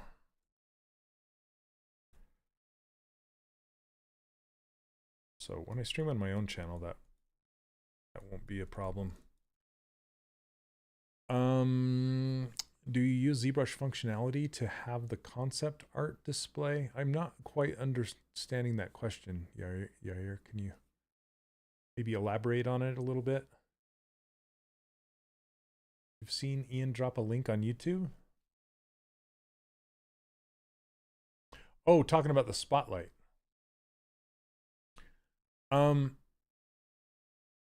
Let's see. Let me read that question again. Do you use ZBrush functionality? Oh, yes. Okay.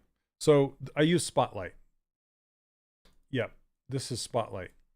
So basically what you can do to bring the image in here is just go to texture and then import the texture right here and then select it right there and then click on this button that says add to Spotlight, and that will put it out here.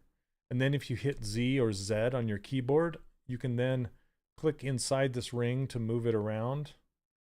And then you can click on this button right here to change the opacity. Sorry, not this one. Yeah, there you go. The opacity of it right there. You can scale it up and down like this. Yeah. Then hit Z and it'll disappear. And then, yeah, the biggest thing you need to know is that you need to turn off spotlight projection. So if you have my user interface, which I give away for free on my website, it's right here, spotlight projection. But if you don't, then you can find it under the brush menu, under samples and spotlight projection. Make sure you turn that off or your brushes will not work.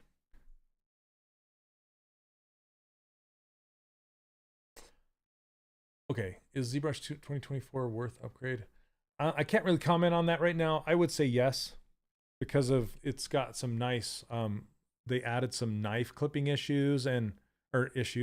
knife clipping functionality where you can actually slice and keep the piece that you slice. It's got a lot of cool stuff. Okay, so I'm going to duplicate this leg and scale it up.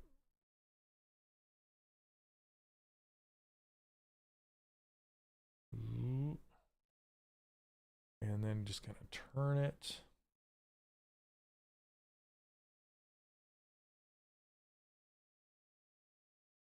Like this, maybe. And then I think I'm going to put it in its own subtool for a minute. So this menu, it's just a collection of items that I collected from the Z tool menu that I use the most, and I organized them the exact same way the tool menu is organized, and I kept the headers of every section in here so you can easily find out where they are in the real tool menu, and then just kind of packaged it so it's just smaller and more accessible. And then I set it to a hotkey, the number 2 on your keyboard. And then I set that hotkey to the back button on my pen. So then wherever I'm at on the screen, I can just pop that menu up underneath my pen really quickly and just access those features. And it makes my workflow go really, really quick. And that's also part of that. When you download, it just says download brushes, but it also comes with my user interface and my ruler file as well.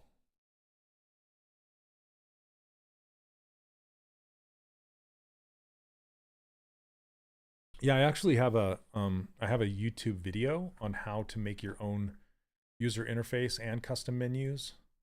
I can put that link up there, Neil, since I'm technically admin, I guess. Hold on a second.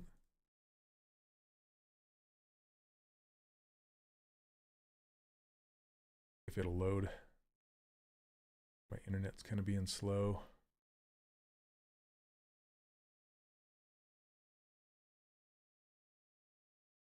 Okay, let's see how to make a custom menu.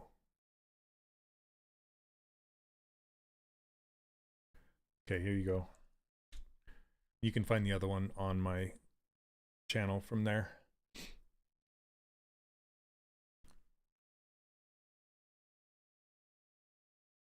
Spotlight also has opacity settings so you can sculpt with the concept. Yeah, you can overlay it and check your proportions. Yep. I've made mine so I can easily swap between languages. Oh, hard as an alien to keep up with all the English. Yeah, that's nice though. You're able to do that.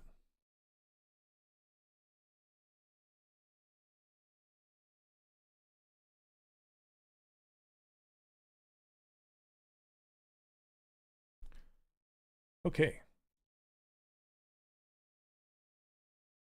Let's fill this.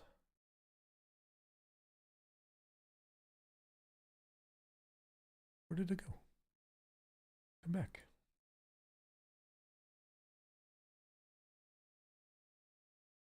Okay. So now I'm going to grab this color and fill the eye with it, and this one.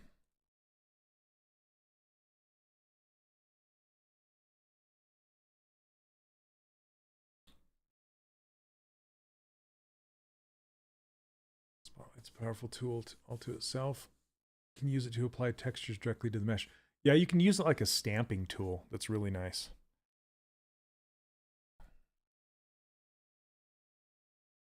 Okay, I'll pose his other side later on and just keep him in a T-pose for now. Oh, you've used make clothes? Nice. I've used it to do like tattoos. I did trying to remember the name of the dude from Slayer. He had a bald head and he had tattoos wrapped around the back of his head, and I used it for that. Okay, let's see here. I think I might Z-remesh this now and subdivide it down. You switch between poly modeling, use Z-mod and sculpting. Not typically. The only time I really use the Z-modeler is when I'm doing props or hard surface things, like pistols and swords and things like that, or sometimes armor. Yeah, basically man-made objects I will use Z-modeler for. It just depends. Like if I'm making glasses or something like that. Okay, I think I'm going to Z-remesh this. Let's save it first. Okay. So right now we have Sculptus Pro geometry that looks like this. And we'll see what happens when we Z-remesh it. Let's duplicate it. I'm going to try, oops, I don't want a folder. I'm going to try not keeping the groups. Sounds like Spotlight will be the next big thing I'll have to take a look into. I really got to remember that thing with turning off the projection under the brushes. Yeah, that's why I have it in my custom menu right here. So I remember also another way, and I also have a video on this, is there's a plugin called the Z Startup Utility right here. And it's an official plugin. You can get it over on the Maxon ZBrush website under the download section. And basically, you'll see down here it says Spotlight Project Off. You can have that turned off by default. So whenever ZBrush starts up, it will turn it off just so you don't have to worry about it. And it's just there. And then I also have specific Sculptus Pro settings. You can have that turned on to remember those settings. Yeah, there's a lot of really cool stuff in here. You want to use that. And I also have a video showing on how to install that and set it up. Thanks, Neil. There you go. Okay, Z-remesher. Here we go. Z-remesh. Let's turn it to, let's say 7. Do you see?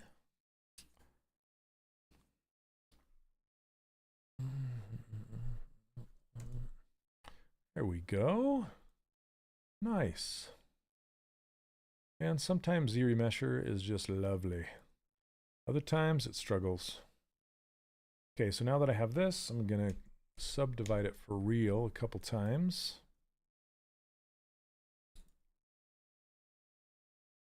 Let's see. Let's go one more. 4 million. Okay.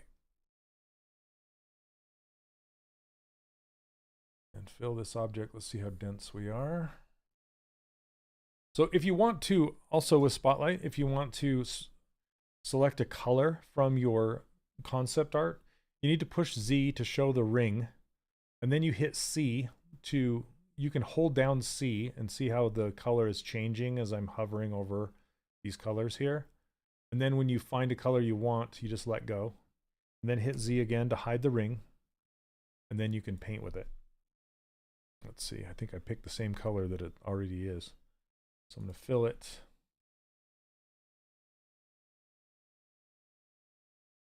This is darker. There we go. Yeah.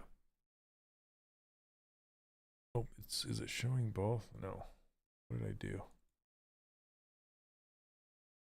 Sometimes when you hit Control Z, it'll bring back your other Z tool. So I think there's a duplicate in here. I'm going to do auto groups and hide. Weird. It's giving me some weirdness.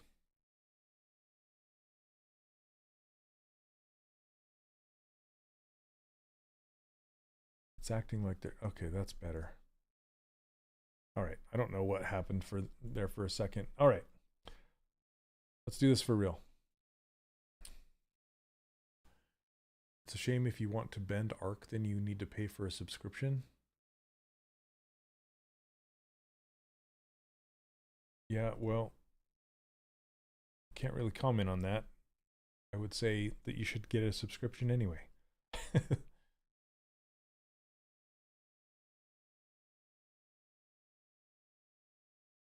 Okay, let's see here. I'm gonna bring back my poly group, but in a different way. Go to the lowest resolution here, and then you can see there's a loop that runs right up in the mouth right there. So I can click on this, select lasso, and then Control Shift, and click on an edge, and it's going to kind of hide. Well, let's go down. Shame it doesn't go all the way. It goes down and wraps all the way up at, Let me see if there's one that turns this one. There we go. Okay, that's good. Oops. Is it not mirrored? Yes, it's mirrored. Okay. There we go. So then you can do auto groups, and it will put all the islands in their own groups like this. And then I can hide these and then put all of those in a group. At 1-3D Artist, hello. I'm doing well, thanks.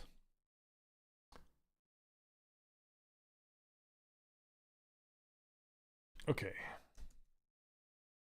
I'm going to sub this back up. And now I can hide the mouth, bottom, like this. Oh, it looks like it didn't grab the top lip, dang it. Oh well. I'm just going to paint it, not care. Because you only see, it's got a little, that's got a little lip. I'll have to make that its own poly group and make it a dark lip. How did you do that? Please show the grouping process. Okay, I'll show it on the upper lip again. Okay. So now I have two groups. And I want to make, see this upper lip on the inside of the mouth? I'm going to go down to the lowest subdivision level. And you have to go to select lasso or this doesn't work.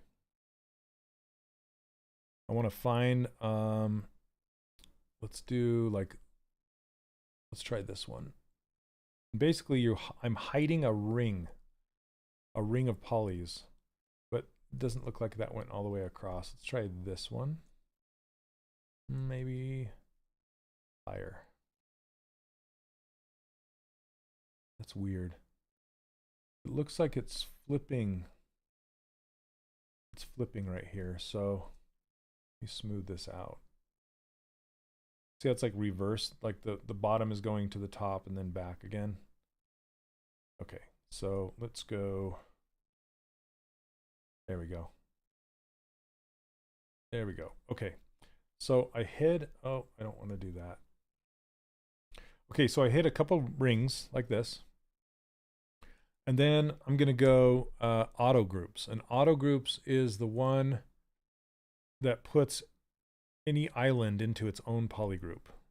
And then now if I unhide everything, you'll see that, I'm going to hide this one. You'll see that these edge loops are in its own poly group and the green ones are in its own poly group. So I'm going to hide these, everything that's not the upper portion of the mouth. Hit Control W and put it in its own poly group like this. Now I have three. I have the lower jaw, the rest of the body, and now the upper lip, right like that. And now I can go subdivide it way up. And then I can just mask off this bit. So if I show my gizmo, hold down Control and tap on this poly group, it's just going to mask off everything but that. And then I'm actually going to grab this color right here, this masked off color, maybe this darker one, and just say fill object, and that fills it. And then I'll clear my mask, and now he's got a darker upper lip. Program is really big. Yep. Like Photoshop, there's a lot of functionality hidden behind shortcuts. Yeah, for sure.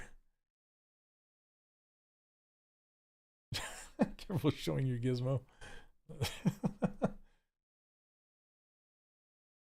Gonna get banned.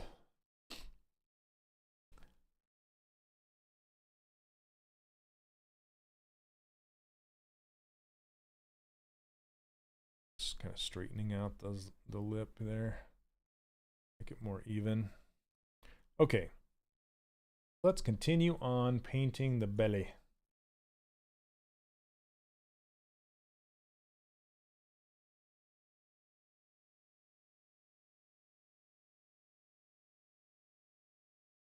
Let's see. Let me get a better angle on it.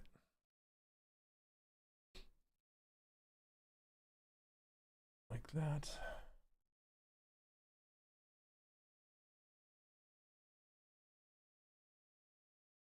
And it looks like this lighter color just kind of ends here. And then I can just kind of clean it up with a smaller brush.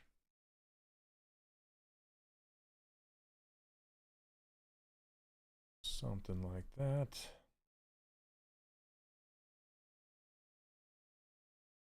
Let's paint his eye really quick. We're almost out of time here.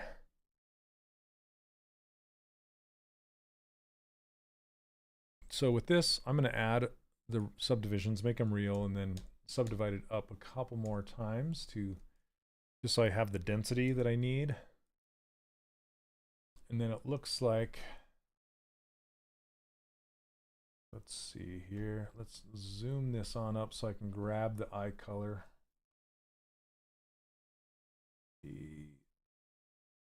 Like that.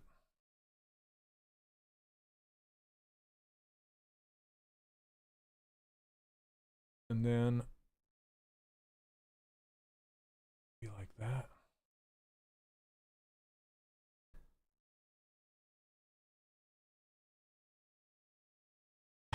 Pascal's. Yep. What's the latest thing you've learned in ZBrush that was new to you? The multi-material exporter, I would say. Because I've been using a character creator quite a bit.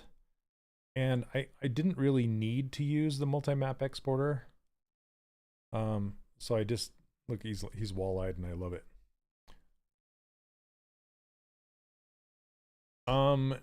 Is ZBrush required to get into the 3D industry? I would say no. Or do companies give you the program they work with? It depends on where you want to work. If you want to work for a company that uses ZBrush, then yes. If you want to work for a company that doesn't use ZBrush, then no.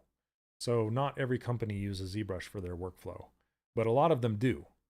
And so I think it is way beneficial to have ZBrush in your arsenal of tools that you know how to use, and that will make you more employable.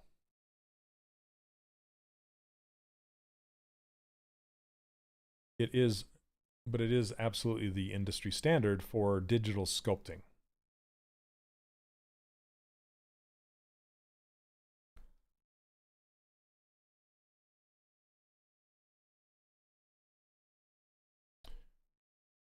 Yeah, freelance.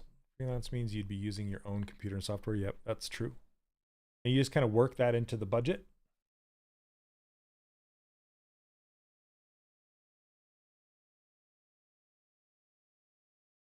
Which is nice because then you own it. But then you can do other work with it.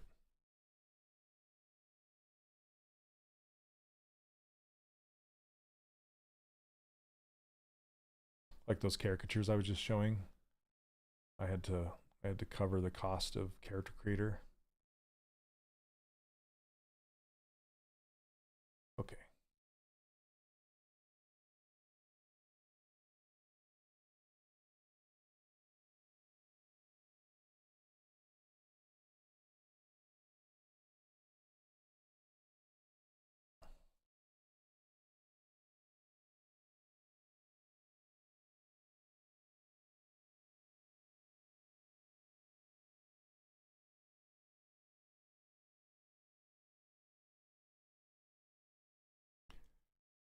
silly. I'm sure Alexander will color this at some point, and at which time I will come back in and recolor it. He does some really interesting, fun, overly saturated colors.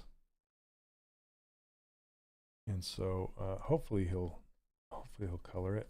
Then I can, or else I'll just make up some colors. This was just a little too weirdly shaped.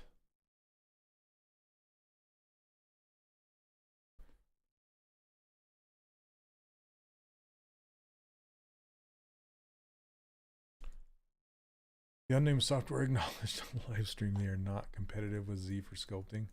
Yeah.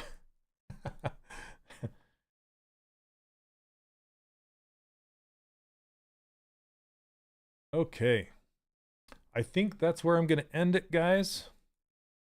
Thank you, everybody, so much for hanging out with me today. I really appreciate it. And as always, I give away my brushes for free over on my website, 3dcharacterworkshop.com. And I have a course over there as well if you want to learn how to create characters like this, or for video games, or for toys, or 3D printing, that kind of stuff. For a portfolio, do you need to color your sculpts? You don't need to, but it's recommended. Yep. So if you want to learn, go check it out. Thanks, guys. Thanks for hanging out, and I will catch you all next Monday. Thanks, everybody. Cheers. Have a good holiday if you're in the US. We'll see you.